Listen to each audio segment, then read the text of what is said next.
have dialed is not in service at this time.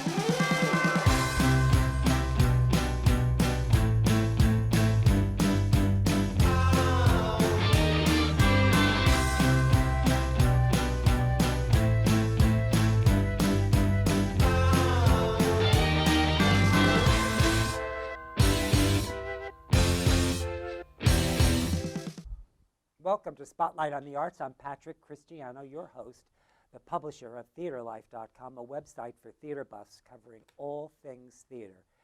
And we're coming to you today from the LTV studio in Wainscott, where I have a really special guest, an extraordinarily talented actor, composer, writer, Robert Creighton. Robert, thank you so much for coming. My pleasure. Oh, Pat. I'm really excited to have See you. Yeah, and look at us in person and live together. This is great. Oh, I'm so excited. I can't tell you how thrilled I am to have you here. Robert is the star of Cagney. Well, it was Cagney, and now it's going to be Top of the World, but he's also a Broadway actor, television actor, film actor. You do a little bit of everything. As actors have to do, patching it all together. But yes, I've been very fortunate. This is always what I wanted to do, and I'm lucky I make a living just strictly as an actor, yeah. So, I think I want to start. Should we start at the top talking about Cagney and how Cagney came to be, or shall we talk about all the stuff you've done? I hadn't even thought about that. Yeah. I'm sorry. No, that's okay. But you just finished doing Frozen, so let's start right there, and then we'll get into Cagney, because Cagney is the real project that we want to talk about. Yeah, well, Cagney's been a big part of my life for the last many years, and we'll talk a lot about that. And it has come in and out and percolated at different times and had highs and some pauses, and we're just about to have a very exciting new chapter, so I'm glad we get to talk about it. But the thing I was doing most recently was Frozen on Broadway, playing the Duke of Weselton, not Weaseltown, Weselton, and having a ball. I got to originate that part, and being part of a Disney show on Broadway, and that process of seeing the way they do it with Tom Schumacher at the helm, and it just trickles down. Everybody is fully engaged, especially when it's Frozen, their biggest sort of franchise. And Disney, it's fun because they don't say, they work on a budget obviously too, but most times they say, what's the best possible way we could do this? And then they just figure out how to do it. And they don't care much what it costs, even though they've got a budget. Yeah, they do. Whatever they have to. But they want to make it, great. And then the pandemic came, and things were ripped out from underneath you. I had done the role for, with the lab in New York and then Denver out of town. 2 years on Broadway, was just starting year 3. If you had asked me at the beginning, would you want to do 3 years of playing Weselton, I probably would have said no. I mean, fun to be a part of it, loved my role, but I was still having so much fun. And then, yes, Wednesday night show, Thursday morning I started a new acting class in New York just for fun to get my chops going with a wonderful acting teacher in New York. And I literally was on my bike riding to the theater to drop my stuff off, go to the gym. My wife called me. You bike around New York City too? I do, city bike. I was a big city bike guy. And my wife called and said, well, you might as well pick up your stuff because they're shutting it down. And that was it. Last time we did Frozen. Yeah, and I find that incredible about you, all this, how you keep your finger in to train and keep your instrument fresh all the time. Well, obviously for the last year and a half, it's been more challenging, But I mean, you were taking a class just before the pandemic. Yeah, I mean, like, I was, things. Having that sort of home base of Frozen and at the time thinking, oh, this is going to go on for a while. And I do television. Let me share with the people some of the things you've done. I mean, you're a recurring guest star on the Good Fight. Great part on that. Guest star on The Family, Life on Mars, Elementary, Law and Order, you co-star, and on Broadway, Frozen, The Mystery of Edwin Drood, Anything Goes, Chicago, The Lion King, The Little Mermaid, Chitty Chitty Bang Bang. And your first Broadway show with Jackie Mason's Laughing Room Only. Yes, Jackie. We had some interesting stories yes, too. Yeah, it didn't run very long, but for me, as you say, it was my debut, and I had been 10 years out of acting school, and it had great opportunities in there.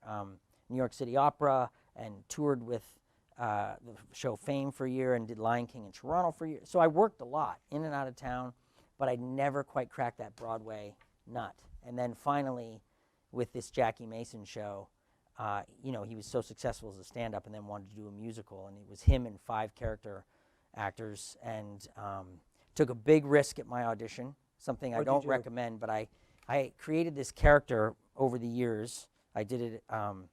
I did stand-up comedy in university as this character who would transform at the end, named Ernest Finkelstein, and he would wear glasses with tape around the middle and plaid pants up to here and a bow tie. And hi, I can't stay long because my mother's out in the car.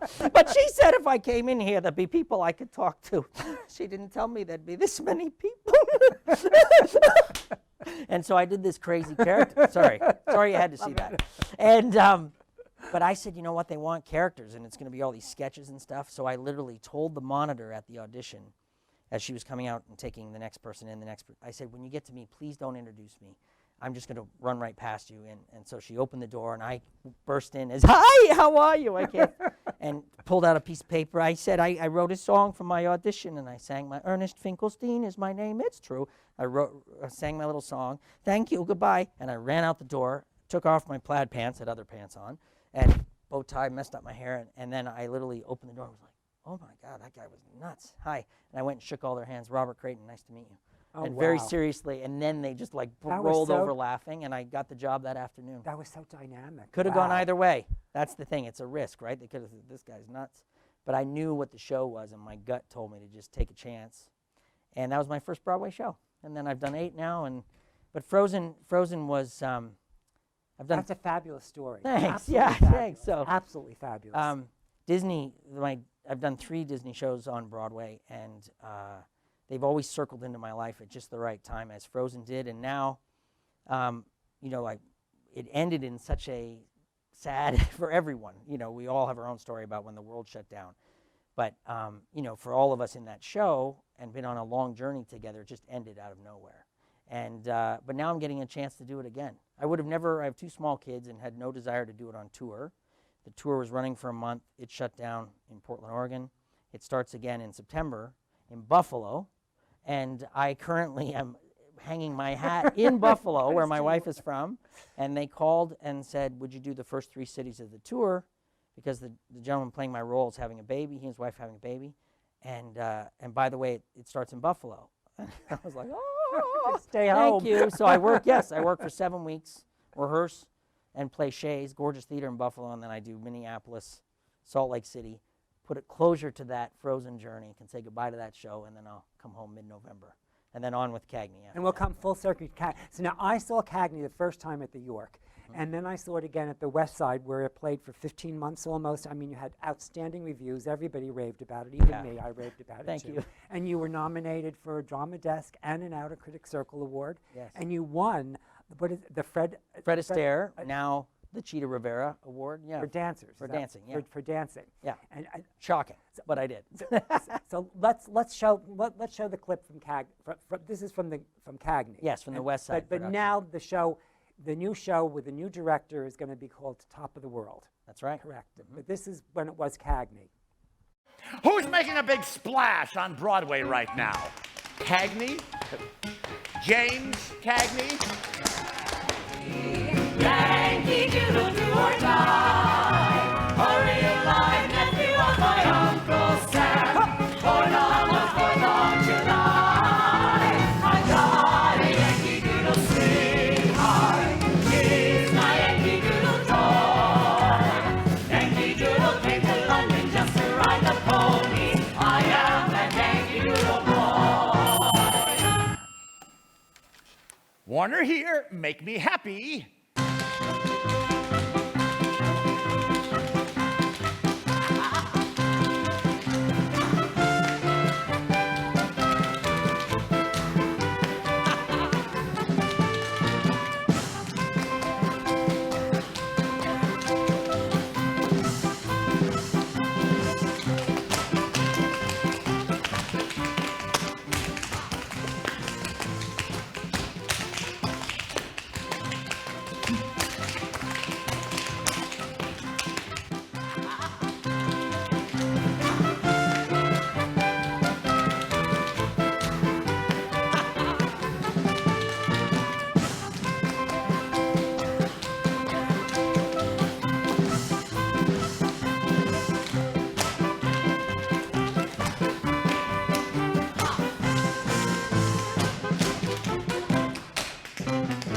Ladies,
I love it. Fun I to love see. it. Don't ask me to do some of those moves today. We're not gonna ask you I'll to be do in the anything. hospital. I gotta Don't amp worry. up for that. But and you have two incredible women producers, Ricky Kane Larimer and Kate Edelman Johnson. Kate Edelman Johnson, Yeah. whose father had so much to do with Cagney. Yeah, there's so many. Well, I'll say this about them in reference to the journey of this show. So, this show started as a dream in acting school when a teacher told me I reminded her of Jimmy Cagney and that sort of thing. I remember that too. Which Yeah, is, and I how just- long ago was that? That was in the early 90s when I started talking about doing a show about James Cagney, and then I started writing it with Peter Cawley in 2003. And we hooked up with our original director, Bill Castellino, and a composer, Christopher McGovern, in 2007. Premiered in Florida at West Palm Beach in 2009. A couple other And productions. It kept shaping, And taking then, shapes in different forms. Started as 4-person, grew to 6 people. Then I got busy on Broadway, thankfully, for about almost 5 years. And then the York Theater, we did a reading at the York Theater in June of 2014, and then we were in their season, which you saw in the spring of 2015. And that led to our connection to Ricky Kane Larimer, who's on the board of wonderful theater out here, Bay Street, which is thriving, and I know they do wonderful work. And she also is on the board of the York Theater in New York, and is a big supporter there. And we connected there, and sort of my passion for this show, and sort of have been pushing it along up the hill for all those many years, and all the right people have come into the path as it's kept moving forward, and just kept pushing along. And Ricky was a key. I call her L.A., which stands for Little Angel, because she just flew in at the right moment, and that allowed us to get a commercial production in her passion joining with mine to see this succeed in New York. And we did it at the West Side. And Ricky knows how to make things happen. come that's on. for sure. And we ran for 15 months. No shows run off Broadway for 15 months these days. So it was a huge hit there. And while we were running there, Kate Edelman Johnson came to see it, and we met afterwards. Did they know each other before? No, they didn't. That's what's really. I have to say, because Ricky always thanks me, and so does Katie, for bringing them together, because now they're the best of friends, and both have joined in their passion for seeing the show succeed. But I met Kate, and we went out for dinner, and her father, as you said, was Lou Edelman, who produced and wrote a dozen of Cagney's films. And she just started telling me stories, and we shut down Joe Allen's and kind of fell in love with each other. and now we did that production, and then Kate encouraged us to do the show in L.A., right on, where all the ghosts and all, not only ghosts. You did in L.A. about a year ago, right? Oh, 2 years fall ago. of 2019. I took And 2 you months did a off short from, run, just from a short. Frozen. We did a month there, and it was a huge hit out there as well. But now, how is it changing? I mean, now you're taking it to London. Now you've got a new director, Yeah. and you're rewriting the script. And you just had a reading that went really well a couple days ago, right? Yeah, which was very exciting. So how is it changing? Well, I'll tell you. So we did the L.A., and then we did a month out at Pioneer Theater Company in Salt Lake City, where we expanded the show to 12 people, as sort of what it would look like as a Broadway show in a very Went large. from 6 to 12. Very large format. And then in the last year, just before the pandemic hit, we reached out to John Rando, Tony-winning director, and I've worked with him twice before in encore shows, and I'm a huge fan of his and a friend of his. And he agreed to. He knew of the show. He read the script, and he had some great new ideas that we hadn't thought of before. And we're now working with him, and we've changed about I'm going to say up to 30% of the book. It used to be, if you remember, Warner and Cagney had these scenes backstage at SAG when they were both older in 1978, and then we would flash back and tell Cagney's story from that scene as the peg in the ground. And now we do it in a much more linear way. We start, and there's an Irish wedding where you meet Cagney's dad, and you sort of start to see in a real dramatic way why Cagney lived the way he did, and why his life became worthy of making a musical about, the way he stuck up for the little guy and the way he stuck up for himself against Warner. And then we meet Warner as the time comes to meet Warner in his journey. So we've been working slowly over the last year, Peter Cawley, the book writer, and John Rando and myself, and not a lot of the music is changing, so Christopher McGovern's coming back into the process now, but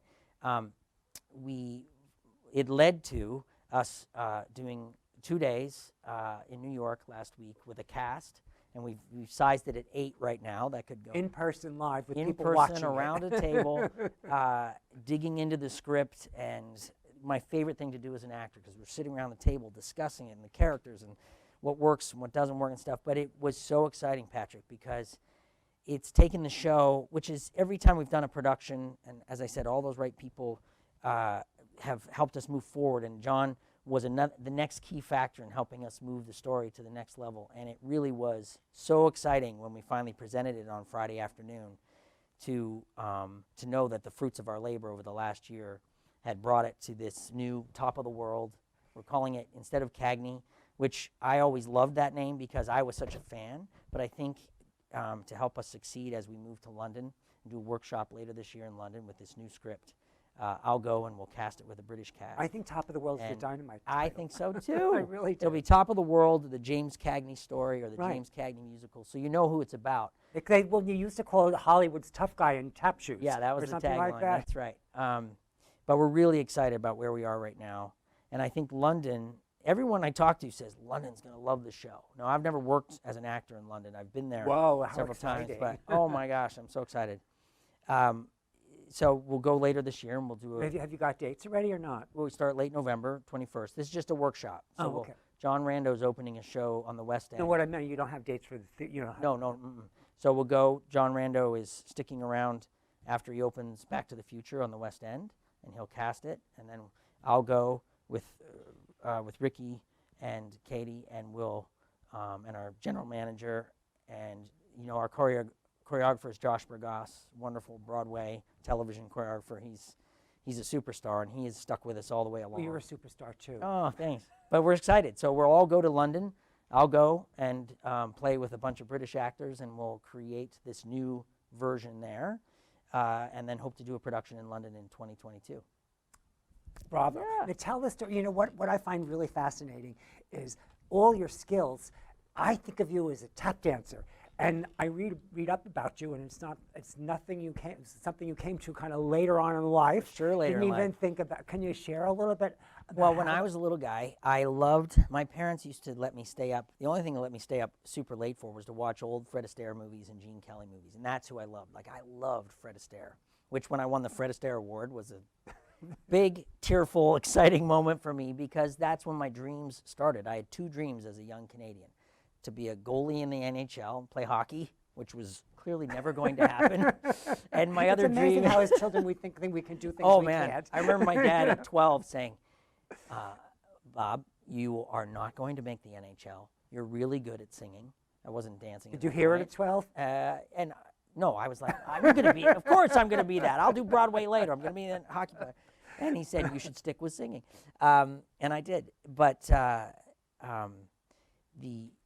the journey. What did you ask me About the journey, how Oh, tap dancing. how the passion got ignited and Well, that was how the like- passion got ignited. When I was 7, I went to 2 dance classes because I really loved Fred Astaire and this dancing.